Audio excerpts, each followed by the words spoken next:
it wouldn't happen immediately. Just today, we learned inflation came down last month. And mainstream economists are saying this is a really positive sign of the resilience of the economic recovery.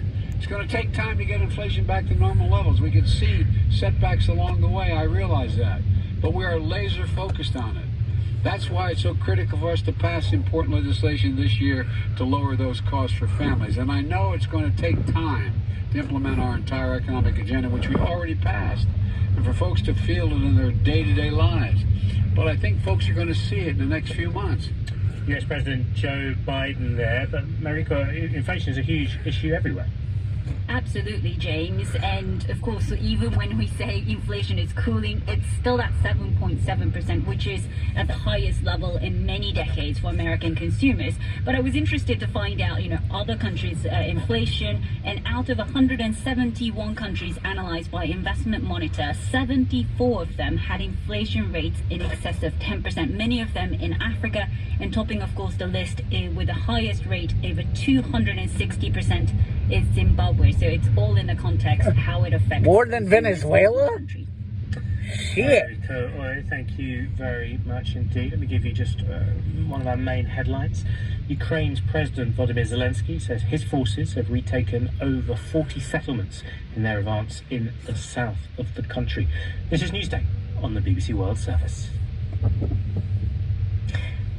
And let's get the sports headlines now with Isaac Fallon. Hey there, Bola. Yes, Manchester United came from behind twice to beat Aston Villa 4-2 in the League Cup. Goals from Bruno Fernandes, Anthony Martial, Marcus Rashford and Scott McTominay helped seal the deal for the Reds, who play Burnley in the next round. Another standout tie in the fourth round sees Manchester City welcome Liverpool. Denmark's request for its players to be permitted to wear pro-human right training shirts at the World Cup in Qatar has been rejected by FIFA. Now, there's been a lot of controversy about the host country's human rights record as well as its stance on same-sex relationships. The Danish Football Federation had asked if its players could wear shirts with the words human rights for all, but football's governing body prohibits all political messages. We're going to be hearing from Gareth Southgate a little bit later on whether his England team will be speaking out ahead at the World Cup. There have been some big squad news. Gareth Southgate named his England squad, a spot for Leicester's midfielder James Maddison in that one. Cristiano Ronaldo is going to captain Portugal, looking to add to his men's record international goal tally of 117 goals. And Chelsea winger Hakim Ziyech is back in the Morocco squad after a 15-month exile. He fell out with the former boss. And we'll find out whether later on Friday Senegal will announce if Sadio Mane will make it into the squad, because he injured himself on Tuesday in his match for Bayern Munich. James. Yeah, that'd be a huge loss if he isn't picked. Isaac, thank you. Back in half an hour or so. Now, scientists in the US have apparently worked out a way to make a patient's immune cells attack cancer tumours. A paper published in the science journal Nature describes how the process involves genetically sequencing each patient's blood cells to reinforce the body's own battle against cancer. We can find out more about how it could work and the implications for all this by speaking to Scott Garland, CEO of Pact Pharma, which helped to develop and manufacture the process. Welcome to the programme. So how exactly does it work? Yeah, well, thank you for the opportunity to be here. Essentially, at a high level, what we're doing is using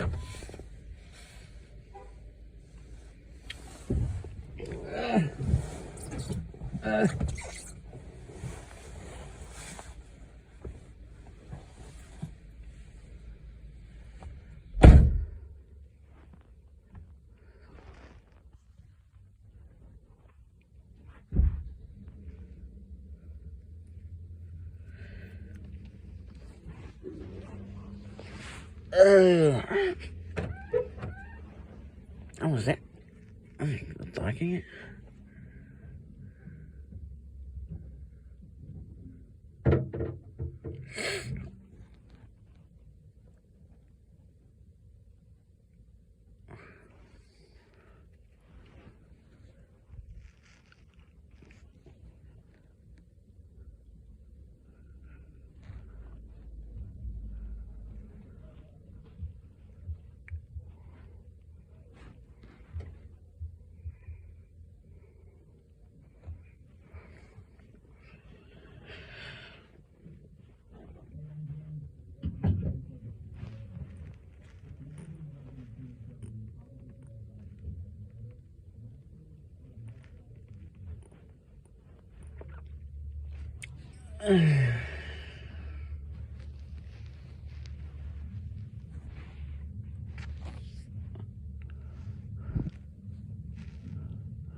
Floats on the water.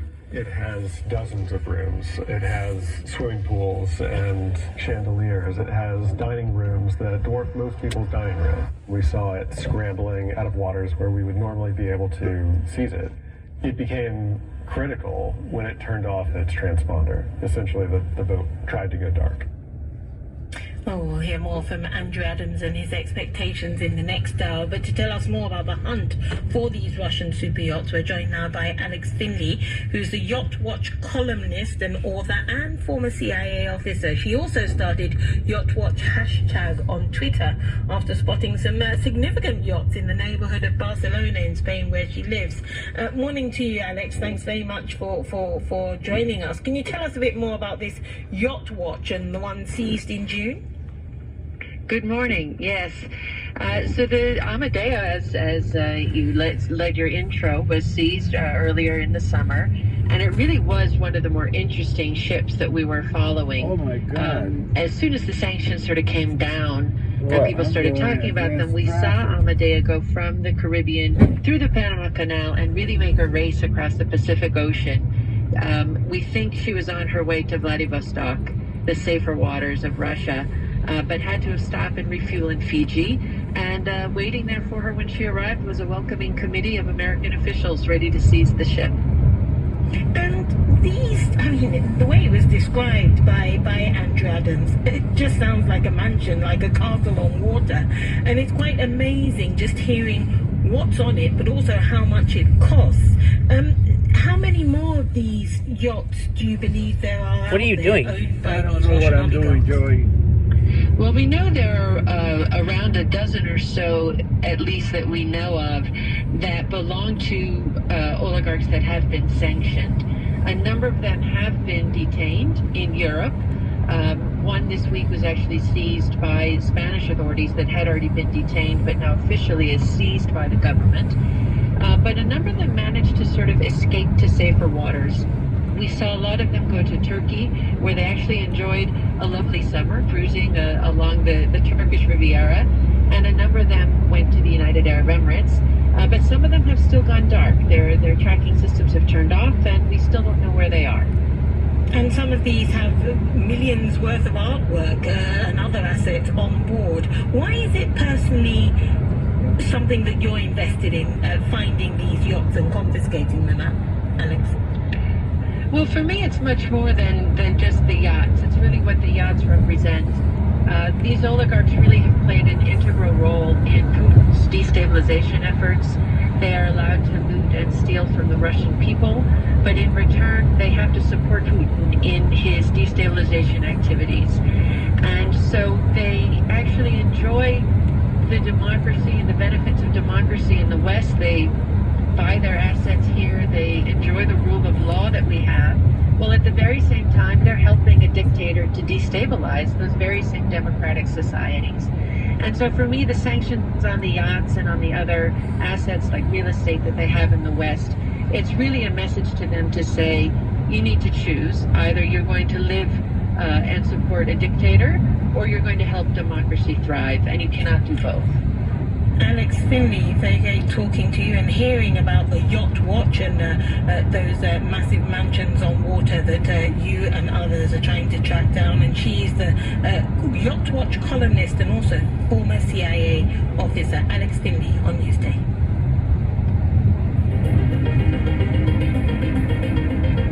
Distribution of the BBC World Service in the U.S. is made possible by American Public Media, producer and distributor of award-winning public radio content. APM, American Public Media, with support from Indeed. Indeed is an end-to-end hiring solution to attract, interview, and hire candidates all from one platform. Learn more at Indeed.com/hire.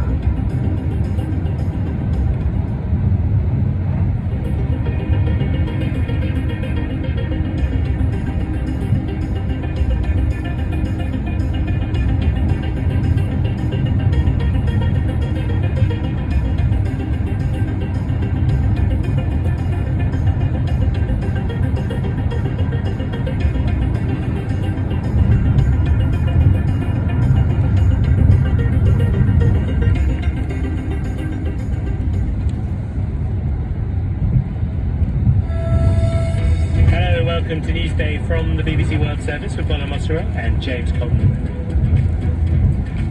Developing nations are worst hit by climate change. We'll speak to Malawi's president to find out what can be done. We'll hear from Ukraine's most powerful prosecutor on his objectives as Russia's invasion continues. And our Africa Daily segment looks at the startling rise and spectacular fall of a Nigerian fraudster. After the news. BBC News with David Harper. The president of Ukraine, Volodymyr Zelensky, says his forces have retaken over 40 settlements in their advance through the south of the country. Locals cheered Ukrainian troops as they took back towns north of Kherson, which Russia said it was abandoning. The United States says it will step up efforts to seize super yachts and other assets held by Russian businessmen linked to the Kremlin. The Klepto Capture Task Force has warned sanctioned oligarchs they face a new wave of arrests. Scientists say they've been able to redesign the immune systems of a group of cancer patients so that they attack their own tumours. The team said they used a genetic modification technique to increase the number of T cells in patients' blood that can hunt down cancer. Brazil's president-elect Luiz Inácio Lula da Silva has dismissed financial market fears after he promised to increase social spending. The main stock exchange index fell sharply on Thursday. Turkey's President Recep Tayyip Erdogan is chairing a summit of Central Asian countries aimed at strengthening economic ties. The meeting of the Organization of Turkic States is being held in the city of Samarkand in Uzbekistan. Donald Trump has strongly criticized the governor of Florida, Ron DeSantis, who has emerged as his main rival in the Republican Party after he stormed to re-election in the U.S. midterms. Mr. Trump dismissed Mr. DeSantis as a political lightweight. US regulators say they're concerned about staff upheavals at Twitter. Top officers for privacy and compliance are among the latest executives to resign from the company. The commission warned the new owner Elon Musk that he was not above the law. Police in Chicago are investigating the discovery of a noose at the site where the Obama Presidential Center is being built to honor the first African-American U.S. president. The construction company has offered a $100,000 reward to help find who left it. BBC News.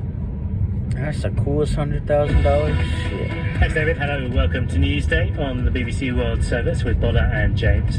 This half hour we'll spend time in Ukraine, the Global Climate Summit in Egypt, Zimbabwe and Nigeria. We'll hear from presidents and prosecutors, fraudsters and football legends.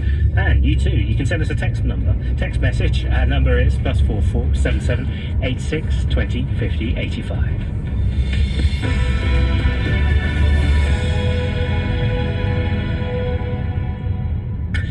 Ukrainian army says it has made major gains over the last day around Kherson after Russia said it was withdrawing from the southern city.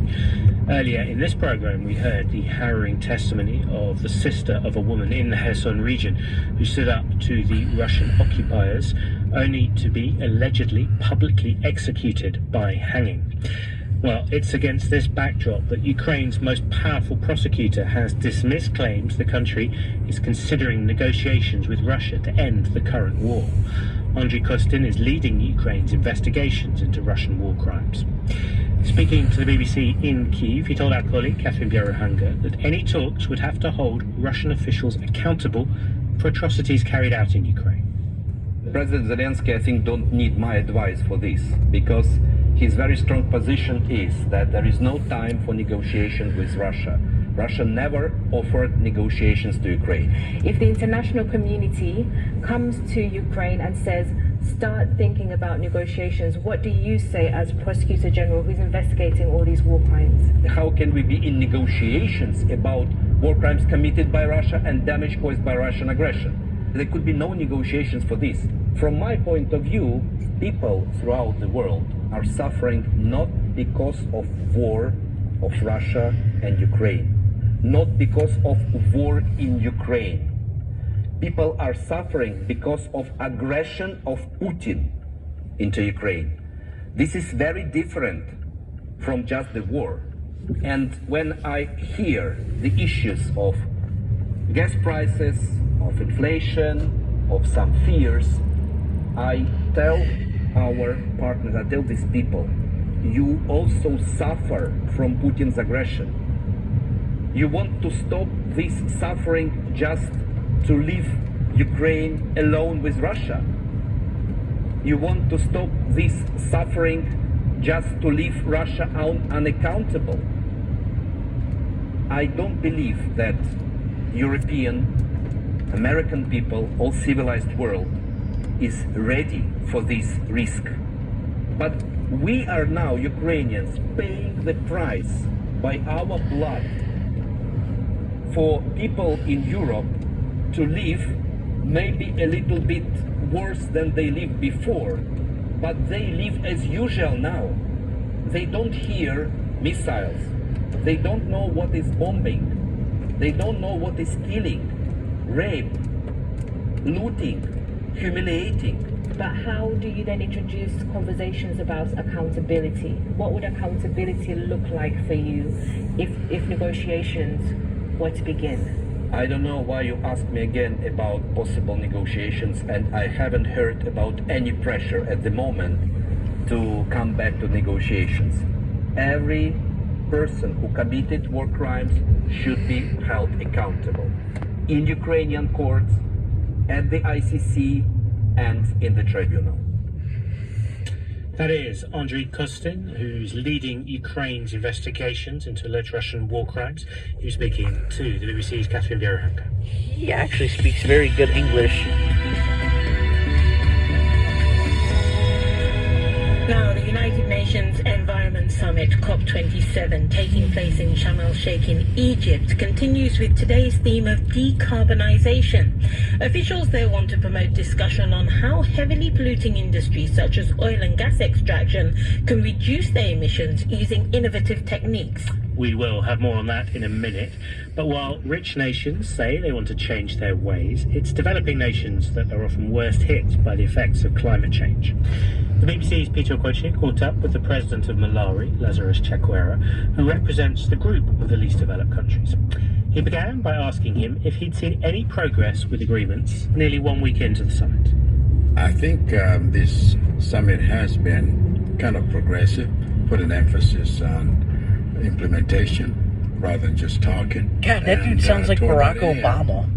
The various stakeholders have been making this appeal that, yes, we need action, and more action. It's interesting that you say that. I'm going to mention two of your colleagues now. First of all, President Hage Geingob of Namibia, who I spoke to here at COP as well. And basically, he's described the world's highest polluters, using very strong words. He said the world's biggest polluters are the criminals. He says summits like COP have just been turned to talk shops because wealthier countries are not matching action to their promises. Then we also have President Yoweri Museveni, who has told the conference that, listen, asking Africa to adapt to new energy is nonsense, because when the sun doesn't shine and the wind doesn't blow, Africa will be in darkness. Do you share the sentiments of your fellow presidents on the African continent, even just a little bit? Well, absolutely. The reason is Africa has contributed so little to all of this situation that has brought about such climate change issues.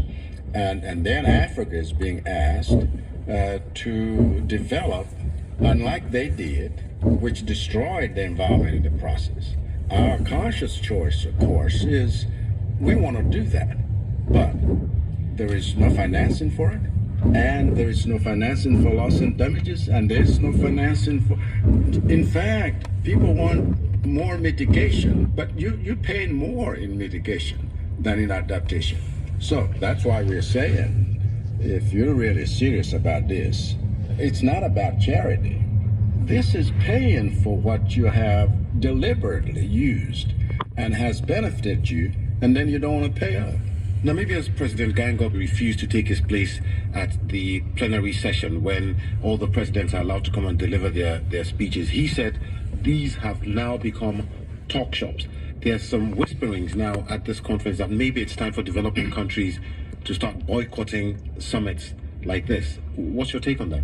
Well, I made a statement that many came hesitantly, including my... That guy sounds like Barack Obama. Like, a lot like him. Maybe he studied in the United States. Huh? Maybe he studied here. Maybe. The Ukrainian guy also speaks very good English. Yeah, but this guy spoke better English. Yeah. Yep.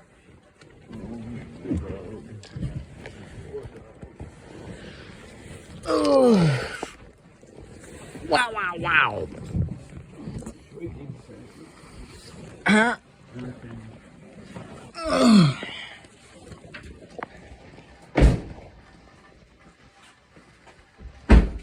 Your grass.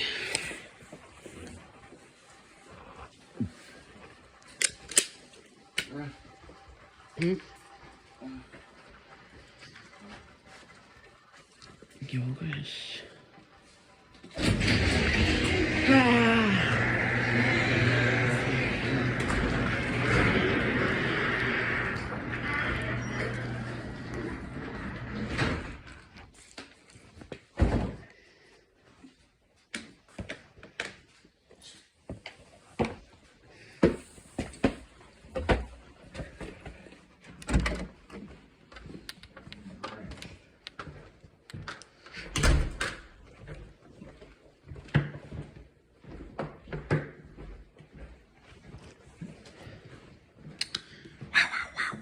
I should keep that tag on there, just to show that I went to Panther Stadium.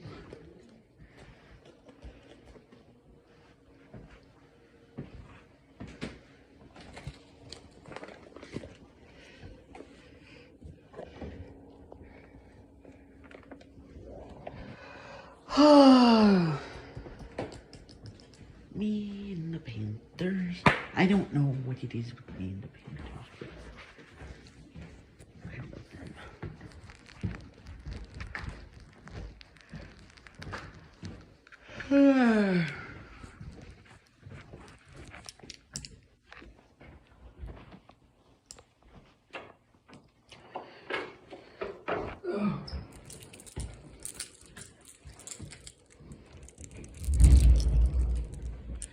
Wow, wow, wow.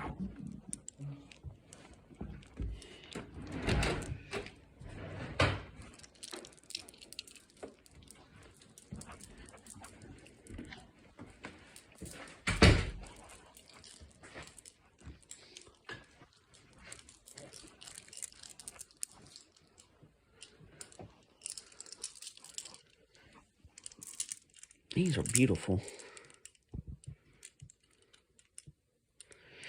This